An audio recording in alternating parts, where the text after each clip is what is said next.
eu quero começar a pregação dessa noite testemunhando para você, dando meu testemunho, que Deus já realizou muitos impossíveis na minha vida, como eu tenho certeza que Ele já realizou muitos impossíveis na sua vida. Talvez a tua presença aqui hoje seja pura misericórdia de Deus. Talvez se Deus não tivesse intervido muitas vezes na tua vida, no teu casamento, em tantas coisas, talvez hoje você não estaria aqui. Talvez você se aproximou de Deus pela dor. Talvez você se aproximou de Deus por se aproximar. Alguém te convidou e você veio sem saber até o que era isso. Mas eu quero testemunhar para você que o impossível de Deus na minha vida aconteceu anos atrás. Há mais de 25 anos atrás, quando eu havia acabado de me casar. E depois que eu me casei com meu esposo, eu já tinha um filho de 2 anos, o Felipe, que está aí hoje. E era impossível o meu relacionamento dar continuidade. Eu e meu marido vivíamos em pé de guerra. Nós não conversávamos dentro de casa. Às vezes nós passávamos uma semana sem se falar um com o outro, dormindo no mesmo quarto, na mesma cama. Eu era uma pessoa muito rancorosa, eu guardava muito a mágoa dele, eu era uma pessoa muito ressentida. E ele era um homem apaixonado, sempre foi, nunca tive dúvida disso. Mas por conta dos nossos conflitos pessoais de casal, o meu marido acabou caindo no adultério. Depois de poucos anos de casado, foi um sofrimento enorme para toda a minha família. Minha mãe está aí, a Cida está aí, rezou muito por nós. E o impossível de Deus aconteceu na nossa vida. Era impossível, humanamente dizendo, né, que eu e o meu marido continuássemos juntos. Era impossível, não tinha como, porque tinha começado tudo errado. Começamos o nosso namoro no pecado, começamos o nosso namoro enganando nossos pais, não vivendo a castidade, vivendo o sexo no nosso namoro, vivíamos tudo errado na nossa vida, construímos tudo errado na nossa vida, fomos para um casamento errado. E eu não esqueço até hoje que o evangelho do dia do meu casamento foi a passagem de Mateus, onde está escrito assim: aquele que constrói sua casa sobre a rocha, edifica sua casa sobre a rocha, vem as ventanias, vem a chuva, vem a tempestade, e essa casa não cai, porque ela está alicerçada no Senhor Jesus. Mas aquela casa, que ela foi edificada sobre a areia, vem as ventanias, vem os ventos, vem a tempestade, vem a chuva, essa casa cai e grande é a sua ruína. E eu estou começando essa pregação hoje para testemunhar para você que o meu casamento era algo impossível de ter durado até o dia de hoje. Era impossível que eu e meu esposo, continuássemos juntos até o dia de hoje. Mas por pura misericórdia de Deus, porque na época o grupo de oração rezava por nós sem nos conhecermos, porque nós não participávamos do grupo de oração, nós ainda não éramos servos do grupo de oração. Mas o grupo de oração rezava por nós. Minha mãe rezava por nós, os parentes rezavam por nós, os mais próximos rezavam por nós. O padre na época da nossa igreja soube do que estava acontecendo no meu casamento, porque minha mãe foi, falou, pediu ajuda, pediu oração, e ele começou a rezar, e o impossível realizou na minha vida. Só que eu estou dando esse testemunho para dizer que quando nós cantávamos essa música, Deus colocava em meu coração que não foi só na minha vida que Ele realizou vários impossíveis. Na tua vida também Deus já realizou vários impossíveis. Muitos impossíveis já foram realizados aqui na vida de cada um. Talvez você está hoje dentro dessa igreja, neste lugar, nesta hora, dentro desse grupo de oração. Seria impossível para você há algum tempo atrás. Talvez isso seria completamente impossível, mas Deus quer te recordar que Ele é Pai. Ele quer te recordar nessa noite que Ele é o teu Deus. Ele é o teu Senhor. Que você não existe por acaso, que você não veio ao mundo por acaso, e que se na tua história teve pessoas que não te acolheram, que não te amaram, Deus sempre te amou. E Ele te escolheu. E não é por acaso que você está aqui nessa noite, nessa igreja, para ouvir esse testemunho. Não é por acaso nessa noite que você está aqui na presença de Deus. E era isso que Deus me recordava. Quando nós começamos a cantar o impossível Deus pode realizar, vinha na minha cabeça a minha história de vida. E o impossível que Deus realizou no meu casamento, na minha vida, na vida do meu marido, que já por não suportar a situação do matrimônio, já começava a beber, sem mais controle, porque não suportava a dor do homem que casou apaixonado e de repente vivendo um sofrimento de uma mulher que o repudiava o tempo todo, que o tempo todo não queria a presença dele. Eu me casei e eu não queria a presença do meu marido, e ele sofria com isso.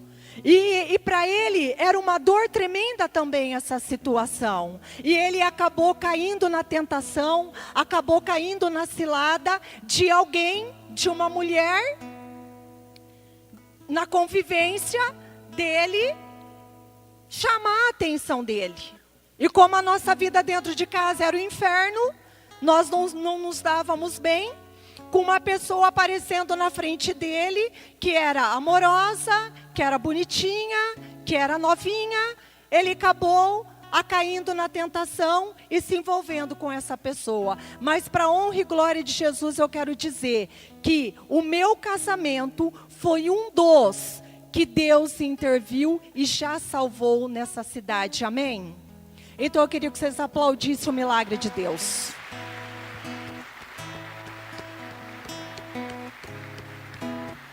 Amém. O tema dessa pregação dessa noite é convite à conversão. E é muito propício esse tema, porque nós estamos vivendo um tempo que a igreja está oferecendo a todos os fiéis um tempo de purificação, um tempo de revisão de vida, um tempo de olhar para nós mesmos, de olhar para a nossa história, olhar para a nossa vida e pensar: aonde eu estou caindo? Aonde o pecado tem me dominado? Eu tenho sido presa fácil do pecado em que situação? E esse tempo da quaresma é um tempo muito propício para que nós façamos uma reflexão de vida. Para que nós possamos olhar para nós mesmos. Não é olhar para o outro, não. É olhar para nós. É olhar para o nosso defeito. É olhar para a nossa miséria. E enxergar a luz do Evangelho, a luz da palavra de Deus, que não veio para condenar, mas que veio para salvar, que Ele nos salve. E o grande milagre que Deus quer fazer na minha vida e na tua vida é a nossa salvação. O milagre que Deus quer realizar na minha e na tua vida é te salvar, é me salvar. Porque se não for pela graça de Deus, nós não entraremos no céu. Se não for pelo derramamento do Espírito Santo, se Deus não fazer com que nós renasçamos homens novos e mulheres novas, para um céu novo que está preparado para nós e uma terra nova, nós não poderemos habitar neste céu novo e nessa terra nova. E para isso Deus tem pressa. E para isso Deus abrevia os tempos, porque a palavra de Deus diz que se Ele não abreviasse os tempos, nem os escolhidos escapariam do que está para acontecer no mundo. Se Deus não abreviasse o tempo, nem os escolhidos seriam salvos. Porque tamanha é a dor, o sofrimento, a violência, o pecado, a banalização, a falta de valor que o mundo vive hoje na nossa sociedade, que as pessoas vivem hoje no nosso mundo, não é em Exaporã, isso é no mundo, isso é na humanidade. E a pregação de hoje é um convite à conversão. E nessa pregação, ela tem duas vertentes, e Deus quer falar conosco. Primeiro, Ele quer falar para quem já está vivendo na intensidade da caminhada. com aqueles que já encontraram com o Senhor. Isso não significa que não precisa encontrar todas as vezes e todos os dias. Primeiro Deus quer falar para nós, que já o conhecemos, que já o buscamos. E depois Ele quer falar com aqueles que precisam experimentá-lo nele nessa noite e dar sentido na nossa vida. Porque muitas pessoas estão aqui hoje e a sua vida não tem sentido. Parece que tua vida não tem sentido. Você olha para a tua vida e fala, a minha vida é uma droga. Minha vida não tem sentido. Minha vida é um sofrimento. Eu estou vendo meus amigos morrerem do meu lado, eu não posso fazer nada. Eu me sinto de mão atada. Eu não sei o que fazer, eu não sei para onde ir, o que fazer. Eu quero dizer que Deus te trouxe nessa noite, nessa igreja, para dizer para você que a tua vida vai passar a ter sentido se você quiser. Se você permitir que Ele entre na tua vida. E para que isso aconteça é muito simples. É muito simples. Basta começar a dar ouvido aos convites que Deus faz. Eu preciso começar a me abrir aos convites que Deus faz. Nós precisamos deixarmos ser convidados pelos convites de Deus. E ir nos convites de Deus. Por isso que a pregação dessa noite se chama Convite à Conversão. Então, quero que você pegue a tua palavra em Ezequiel, capítulo 33, versículo 8. Porque ele vai nos chamar a atenção. E por que ele vai nos chamar a atenção? Porque o pai que quer o bem do seu filho, corrige o seu filho. Ainda que doa nele. Ainda que ele veja o seu filho sofrendo, mas o pai que ama o seu filho, ele corrige o seu filho. Só que a nossa sociedade tem mostrado o inverso. Ele tem mostrado para os jovens que o pai bacana, que o pai legal, é aquele que deixa o filho fazer o que quer, viver como quer, escolher o que quer. E Deus, na sua palavra, diz não. O pai que ama, corrige os seus filhos, fala a verdade para os seus filhos. E muitas vezes nós não queremos dar ouvido àquilo que os nossos pais falam, porque nós estamos andando na contramão do caminho de Deus. E hoje Deus quer fazer uma conversão. O que é conversão? Eu mudar o rumo. Eu estou indo por aqui, errado, na contramão. Deus diz, se converta. E onde está o caminho de Deus? Está lá. Então eu me volto para esse caminho. Esse é o caminho de Deus. Isso é conversão. É mudança de vida. É deixar o pecado que me afasta de Deus. É claro que nós nunca vamos deixar o pecado totalmente. Por quê? Porque nós somos seres humanos. E os seres humanos é cheio de limite e é cheio de fraquezas. A psicologia diz isso. Nós temos nossas fraquezas e nós temos limites. E Deus nos fez assim para que nós pudéssemos contar com Ele. Então nós precisamos da graça de Deus para nos salvar. Nós precisamos da graça de Deus para deixar o pecado. Não é simplesmente um esforço humano. É preciso algo sobrenatural. É preciso a graça de Deus para que eu me converta. Às vezes não basta eu querer. O querer já é o começo. Eu querer mudar de vida já é o começo. Mas às vezes não basta o meu querer. Eu preciso da graça de Deus. Porque a palavra de Deus vem dizer que a nossa luta não é contra homens de carne e sangue. E o diabo veio para fazer 3 coisas no mundo: matar, roubar e destruir. E ele veio matar, roubar e destruir quem? Quem que ele quer matar, roubar e destruir? Nós, os filhos de Deus. Ele não quer que nós sejamos salvos, porque como ele está no inferno, falido, ele é um derrotado, ele está condenado, e ele sabe que pouco tempo lhe resta nessa vida, nessa terra, porque Jesus está apressando a sua volta. Então quanto mais pessoas ele conseguir colocar no coração raiva, ódio, rancor, falta de perdão, inveja, ciúmes, mas Ele vai trabalhar para que isso aconteça. Porque Ele nos quer longe de Deus. O diabo nos quer longe de Deus. O diabo não quer eu aqui nessa igreja, nem você, em nenhum lugar onde Deus está. Ele te quer afastado de Deus. Porque quanto mais nós nos afastamos de Deus, mais vulneráveis nós ficamos ao pecado. Quanto mais nós nos aproximamos de Deus, recebendo a Eucaristia, vindo à missa, rezando o terço, adorando. Quanto mais nós usamos as armas que a igreja nos deu para combater o mal, mais fortes nós ficamos contra o pecado. Agora, quanto mais eu vou me afastando da Eucaristia, da missa, da oração, do terço, da leitura da palavra, da adoração, eu vou ficando vulnerável. E quando eu estou vulnerável, às vezes um soprinho pode me derrubar.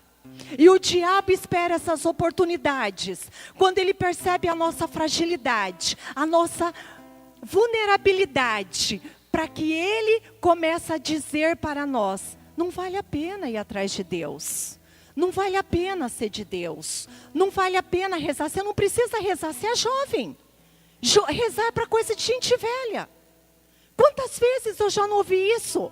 Que igreja, que na missa, rezar é para coisa de gente velha. Não, amado. Rezar é para todos que querem ser salvos. Pergunta para o teu irmão: você quer ser salvo? Você quer a salvação? Fala para ele: reza, irmão. Reza, amado. E se ele falar para você assim: mas eu não sei rezar? E se ele falar para você do lado: mas eu não sei rezar? O que você vai falar para ele? O que você vai falar para ele se ele falar: eu não sei rezar? O que você vai falar?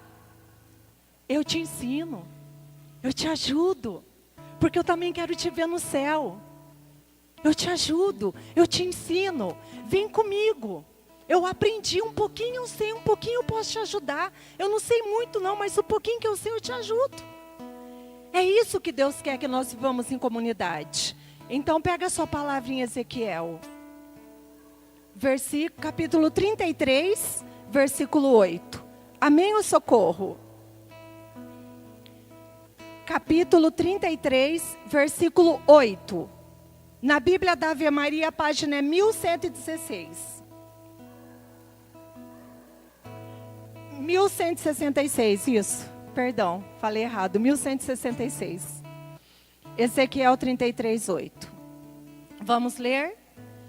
Se eu disser ao pecador que ele deve morrer, e tu não o avisares para pô-lo de guarda contra o seu proceder nefasto, ele perecerá por causa de seu pecado. Mas a ti pedirei conta do teu sangue. Todavia, se depois de receber tua advertência para mudar de proceder, nada fizer, ele perecerá devido ao seu pecado, enquanto tu salvarás a tua vida. Versículo 10. Filho do homem, diz aos israelitas: não cessais de repetir, são os nossos delitos e os nossos pecados que pesam sobre nós. Eis porque perecemos. Como poderemos nós subsistir? Dize-lhe isto, por minha vida, oráculo do Senhor Javé: não me comprazo com a morte do pecador, mas antes com sua conversão, de modo que tenha a vida. Convertei-vos, afastai-vos do mau caminho que seguis, porque haveis de perecer, ó casa de Israel? Porque haveis de perecer, ó casa de Israel? Então o Senhor, nessa palavra, Ele vem nos dizer: por que vós haveis de perecer? Por que vocês morrer no pecado? Se eu estou à porta do teu coração e bato, se eu quero te salvar, se eu estou te convidando a uma mudança de vida, se eu estou te dando a minha graça, porque eu sei que você sozinho não é capaz, você precisa da minha graça.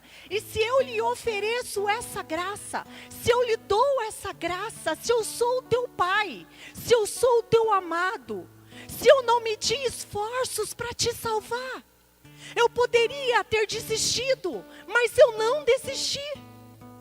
Jesus poderia ter desistido, mas ele não desistiu da cruz, e ele sabia o que era a cruz. A cruz naquela época era a pior morte que um ser humano poderia viver. Gente, a cruz era horrenda. A cruz era tremenda, de dor e de sofrimento, de humilhação e de escárnio. Jesus estava pregado na cruz nu, sem roupa nenhuma. Os paninhos que a igreja coloca é em sinal de respeito às crianças. Mas Jesus foi crucificado sem roupa nenhuma, nu, pelado na cruz, ensanguentado, flagelado, machucado, ferido, humilhado. Zombaram de Jesus quando ele estava morrendo. Você sabe que uma pessoa está morrendo e chegar outra perto e ainda zombar? Você imagine a cena. Uma pessoa com câncer, vou dar um exemplo, num processo de morte, ou de AIDS, em fase terminal, morrendo. A pessoa está sofrendo, ela está partindo, e algumas pessoas chegarem perto dessa pessoa e começar a zombar dela. Vocês já imaginaram a dor dessa pessoa?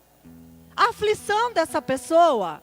Foram isso que fizeram com Jesus. Nem a hora que ele estava morrendo, tiveram misericórdia dele. Vocês acham que as pessoas daquele tempo teve piedade de Jesus? Teve misericórdia dele? Quem teve misericórdia? Aqueles que caminhavam com ele, que estavam mais perto. Mas você pensa que a multidão que estava em volta, naquele monte, naquele dia, teve compaixão de Jesus? Não, eles zombavam de Jesus. Você não é rei? Desce daí. Você não é bom, você não cura, você não faz milagre? Vem aqui para baixo. Talvez muitas pessoas hoje possam dizer para você: mas você não reza? Por que entrou droga na tua casa? Você não reza porque essa pessoa morreu repentinamente? Porque o diabo quer confundir nossa cabeça. Ele quer destruir os planos de salvação para nós. E a multidão não teve misericórdia e compaixão de Jesus. Muito pelo contrário, eles insultavam a Jesus. Eles blasfemavam contra ele. E como se já não bastasse a humilhação que Jesus passou diante daquela multidão, rasgado, flagelado, machucado, com o olho caído para fora. Porque o Cristo que aparece aqui, gente, me desculpa, esse Cristo que você vê aqui está lindo. Não foi esse Cristo aqui que morreu. Esse Cristo está lindo, que só tem essas chaguinhas, essa coroinha de espinhos, que esses pinguinhos, e só esse sanguinho caindo aqui do lado. Isso não foi o real. Isso aqui é para que a gente tenha consciência do que foi. Mas o real não é isso não. Jesus, ele ficou tão flagelado na cruz.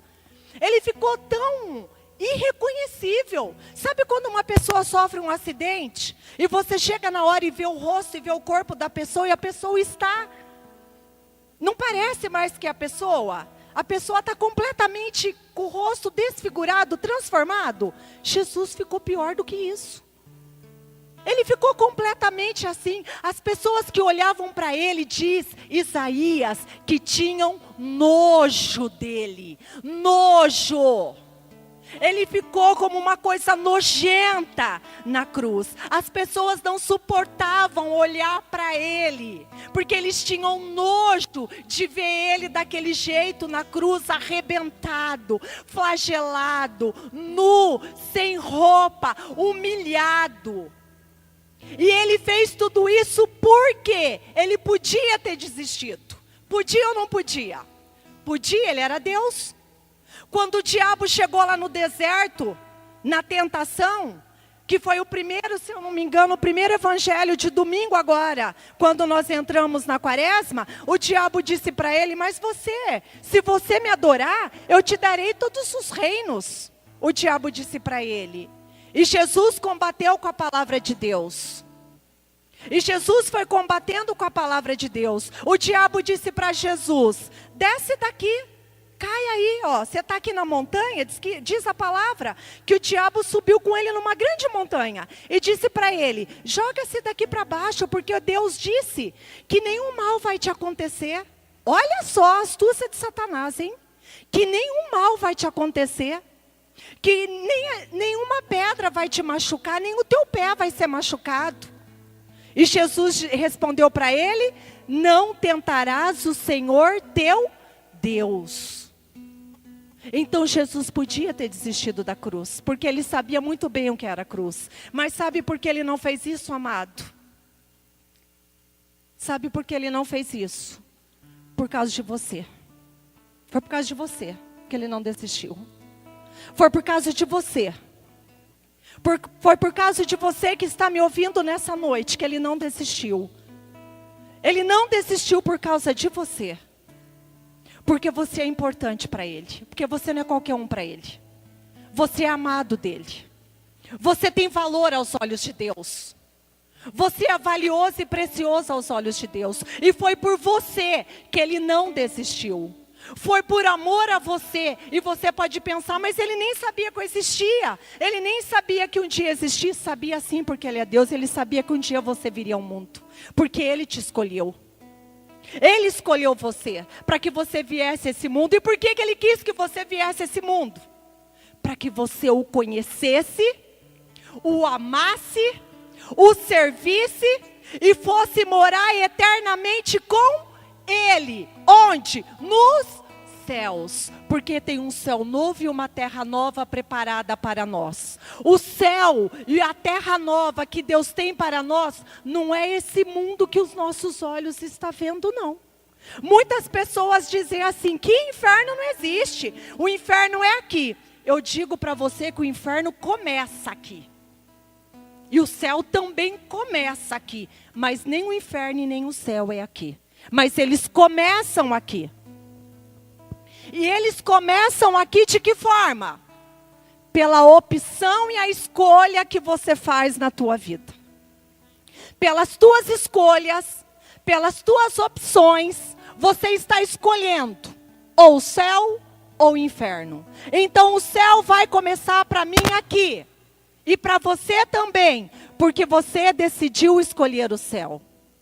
E quem decide escolher o inferno aqui, assim terá o inferno. Opa, mas espera aí, eu tenho um caminho ainda a seguir. Eu estou vivo ainda. Então, meu amado, eu quero dizer para você que Jesus morreu pelos pecadores. Glória a Deus. Foi por nós que ele morreu. Então tem jeito. Fala para o teu irmão que está do lado. Tem jeito, amado. Há tempo, amado. A salvação está batendo na tua porta. Deus precisa te salvar. Todos os dias. Para que você comece a viver, a construir o céu aqui na terra. Amado, só que esse céu que você vai começar a construir aqui na terra, a partir da sua escolha e da sua opção, não significa que você não passará por dor, por sofrimento, por cruzes e por perseguições. Mentirosos são aqueles que pregam que se você entregar a sua vida a Deus, você não vai ter problema. Mentira. Olha o problemão que ele teve lá por nos amar. Olha o problemão. Olha o problemão que ele arrumou para ele, por nos amar. A cruz. Olha lá. Quantos de nós, depois que entramos na caminhada, sofremos muito mais do que antes? Por quê? Porque o diabo quer fazer com que nós acreditemos que não vale a pena seguir esse Deus. Então olha na tua palavra, o que ele vem dizer? Se você vê o teu irmão no pecado, e se você não alertá-lo, Deus vai pedir conta a você do sangue dele. Então você que conhece a palavra de Deus, se você vê o teu irmão no pecado, e você não adverti-lo, se você não falar para ele que ele está entrando numa fria, que isso não vai trazer nada de bom para a vida dele, que isso vai ser perdição na vida dele, a palavra de Deus diz em Ezequiel que Deus vai pedir conta da vida dele para nós, que nos omitirmos a isso, se nós não tivermos coragem de falar a isso. Mas nessa noite, Deus ele não se impõe, ele convida. E eu queria perguntar para vocês, quantos convites vocês já não receberam na sua vida? Você já foi convidado alguma vez para festa? Eu já. E muitas. Eu já. Não tem problema. Qual o problema? Não tem problema ser convidado. Já não foi? Quantos convites você já não recebeu na vida? Vários. Inúmeros. Todos nós. Tem alguém aqui que nunca foi convidado para nada, nem para uma festinha de aniversário? Hã? Sim. Todo mundo já foi convidado aqui para alguma coisa? Para um casamento, para um aniversário, para uma festa, não sei. Para alguma coisa, para ir na casa de um amigo. Sim, né? Todos nós somos convidados a muitas coisas. Agora eu quero dizer uma coisa para você. Porque eu preciso dizer. Porque senão é a mim que Deus vai pedir conta da minha vida. Porque eu conheço a palavra de Deus. Quais os convites que você tem deixado entrar na sua vida? Quais os convites que você tem aceitado na tua vida? Tem muitas pessoas sendo convidadas para fumar um baseado. Tem muita gente sendo convidado para cheirar uma carreirinha de cocaína. Tem muita gente sendo convidado para encher a cara. Tem muita gente sendo convidado para sair com o marido da outra. Ou ao contrário. Tem muita gente sendo convidado pelo namorado para ir passar uma noite no motel. Qual convite você precisa tirar da tua vida hoje? Tem muita gente te aconselhando a não perdoar. Gente, eu me lembro que quando eu vivi essa história do meu casamento, que eu comecei hoje testemunhando para vocês, quantas pessoas não chegaram até mim e não disseram assim para mim: larga a mão de ser boba, você é nova, você é bonitinha, você só tem um filho, você dá conta, você cuida dele, você trabalha, você é independente, segue tua vida, arruma outro, vai embora. Quantas vezes nos momentos quando nós estamos passando por tribulação, por dificuldade, por luto, por decepção, chegam convites e vozes até nós? Quantas vezes? Pega a tua palavra rapidinho. Lá em Tiago. Tiago.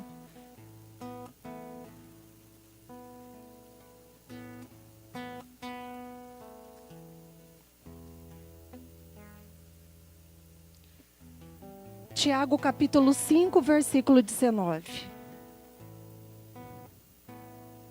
Tiago 5, 19. Quem encontrou aí, fala a página pra gente. 1542. É? Tiago 5, versículo 19. Na Bíblia da Ave Maria, 1542. Amém ou socorro? Acharam aí? Amém?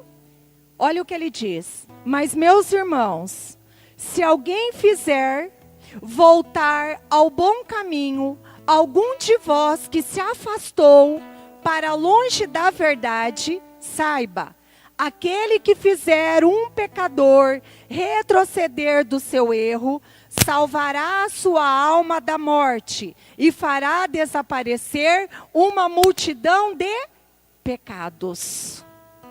Se eu e você trouxermos uma alma para Deus, a nossa alma será salva e uma multidão de pecados nossos será pecados. Então, estar na caminhada não significa que você não tem pecado. Todos nós temos pecado. Mas há pecados que nos conduzem à morte. E que morte é essa? Pode ser as duas. A morte, a primeira morte que acontece conosco, quando nós entramos no pecado, principalmente nos pecados mortais, né? Nos pecados mortais, que é o matar, roubar, pecar contra a castidade, não guardar domingos e festas. E os 10 mandamentos, não é? São pecados mortais. Então, quando nós nos afastamos de Deus por conta desses pecados, a primeira coisa que morre em nós é a alma. É a alma. A alma morre. Às vezes, tem tantas pessoas preocupadas. Ai, fulano morreu, que dó. A gente sente sim, mas se morreu na graça, amado, oh glória a Deus. Oh, louvado seja Deus. Se morreu na graça, se morreu na amizade com Deus, se amou servindo a Deus, gente, glória a Deus. Oh, gente, vai contemplar a face do nosso Deus no céu. O problema não é morrer, o problema é como se morre. Em que estado que a pessoa está morrendo? Se ela está morrendo na graça de Deus ou está morrendo fora da graça de Deus. O menos pior, não existe essa palavra, eu sei disso, mas o menos pior é você morrer fora da graça de Deus. Por quê? Pega a tua palavra aí, para você ver uma coisa. Em Mateus 10, 28. Mateus 10, 28. Eu já estou concluindo essa pregação. Mateus 10, capítulo 10, versículo 28. 1296. 5. 1295. Mateus capítulo 10, versículo 28. Olha isso. Não temais aqueles que matam o quê? O corpo, a matéria. Não temais aqueles que matam o corpo, mas não podem matar a... Temei antes aquele que pode precipitar a alma e o corpo na gena. O que é isso? Inferno. Então, nós não temos que temer a morte física. A morte física, o corpo, é matéria. E todos aqueles que morreram em Cristo na segunda vinda de Jesus vão ressuscitar. Tá, amados? Onde está isso? Tessalonicenses, Colossenses, me ajuda. Me ajuda aí, André. Quantas passagens mais? Tessalonicenses, Colossenses, Mateus 24, 1 Pedro. Todos esses lugares na palavra vai falar. Aqueles que morreram em Cristo, gente, vão ressuscitar no dia do arrebatamento. Que dia que vai ser esse? Não sei, mas está chegando. E como que a gente sabe que está chegando? Pelo tanto de violência que está acontecendo. Pelos sinais que Deus está dando. Nossa Senhora, todas as vezes que ela apareceu em Medjugorje, ela pedia e pede até hoje para os jovens: peçam para que eles se convertam ao meu filho. Peçam para que eles se convertam ao meu filho. Peçam para que eles mudem o caminho. Para que eles voltem para o meu filho, para que eles voltem para Deus. Porque coisas terríveis estão para acontecer neste século. E isso não é para pôr medo. Porque a palavra de Deus vem dizer que nem um só fio de cabelo da nossa cabeça vai ser tocado. Nenhum fiozinho. Gente, os discípulos não tiveram medo de entregar o corpo deles à morte por causa de nosso Senhor Jesus Cristo. Os discípulos, um morreu queimado. Pedro crucificado de cabeça para baixo. Me ajuda, André. Tiago.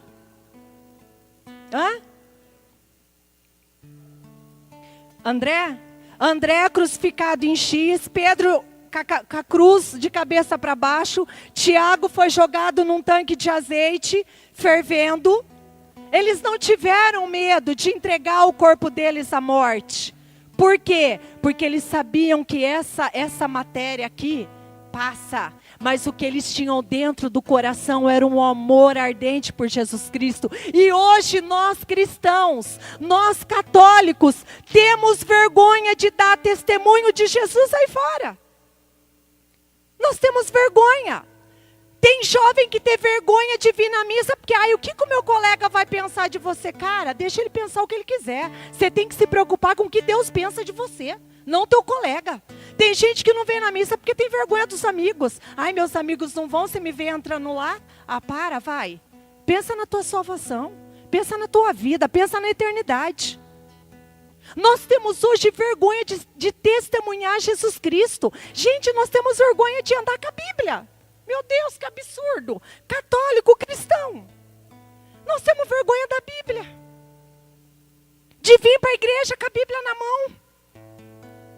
Mas vão pensar que eu sou crente. E daí? E qual o problema? Qual o problema? O que tem? Qual que é o problema?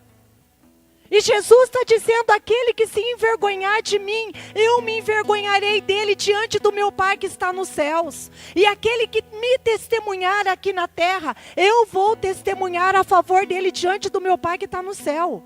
Gente, às vezes nós temos vergonha de falar que é católico. Nós temos vergonha de falar que somos cristãos. É verdade ou não é? Fala sério.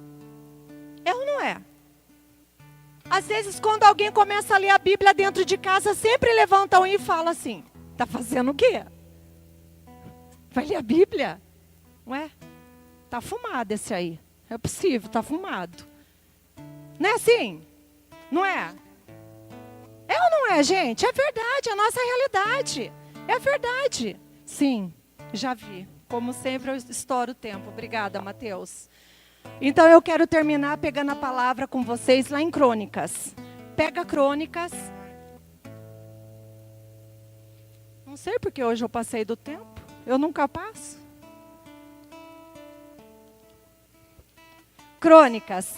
Pega aí Crônicas 2, capítulo 7. Quem achou aí fala pra gente. Crônicas 2, capítulo 7. Crônicas 2, é depois de Reis. Crônica 2.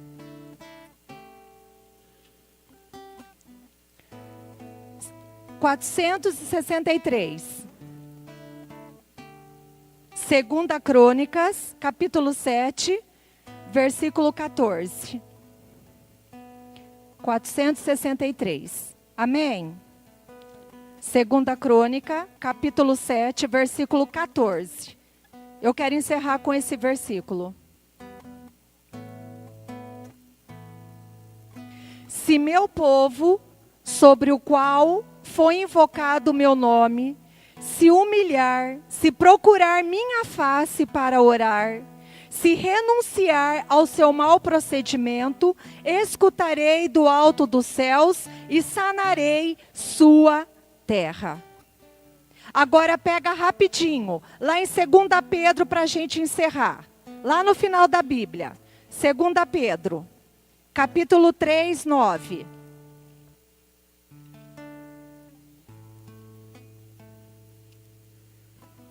Segunda Pedro 3:9. A página é 1549, no finalzinho da Bíblia. É a última passagem que eu quero meditar com vocês.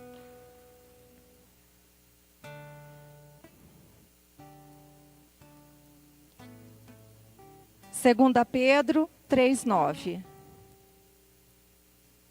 O Senhor não retarda o cumprimento de sua promessa. Que promessa é essa? Que ele vai voltar aqui na terra para buscar os seus. Essa é a promessa. O Senhor não retarda o cumprimento de sua promessa, como alguns pensam, mas usa de paciência para convosco.